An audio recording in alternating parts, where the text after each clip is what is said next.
3 జంక్షన్లు ఏదైతే ఉన్నాయో అక్కడ చాలా యాక్సిడెంట్స్ అయితే జరుగుతున్నాయి కదా, అసలుకి దీనికి మెయిన్ కారణం ఏంటి?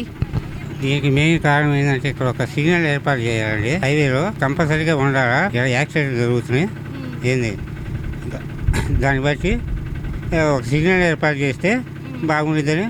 అది అంటే ఎప్పటి నుంచి జరుగుతున్నాయి ఈ యాక్సిడెంట్లు? ఇప్పుడే ఉందండి, హైవే వేసిన కానీ జరుగుతూనే ఉన్నాయి యాక్సిడెంట్లు. ఈ డివైడర్ గుద్దుకోవటం, బోర్డు కూడా లేదు కనీసం.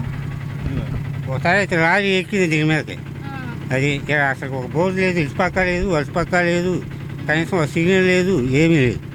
ఇక్కడ నైట్ ఆల్టీ అసలు ఆర్టీసీ బస్సులో అయినా మనం అయితే ఇసుక లారీ పడింది, దీని మీద ఎక్కి డివైడర్కి ఎక్కి ఇసుక లారీ ఇట్లా పడింది, ఇద్దరు చనిపోయారు. అంటే అసలుకి మెయిన్ దేని వల్ల యాక్సిడెంట్లు అవుతున్నాయి? అంటే లారీల వల్ల లేకపోతే దేని బస్సుల వల్ల? సిగ్నల్ ఏర్పాటు చేయాలండి ఇక్కడ. అదొకటి ఈ డివైడర్కి ఇటు ఒక బోర్డు, ఎల్లో బోర్డు, అటు ఒక ఎల్లో బోర్డు పెట్టాలి. వాస్తవంగా ఏమీ లేవు, చూసుకోండి కావాలంటే అది చూడండి, ఏమీ లేవు. అదొకటి ఆ 3 రోజులు కలిసే కాడ ఏదైనా సిగ్నల్ పెట్టి కాకుండా కొంతవరకు యూజ్ చేయొచ్చు.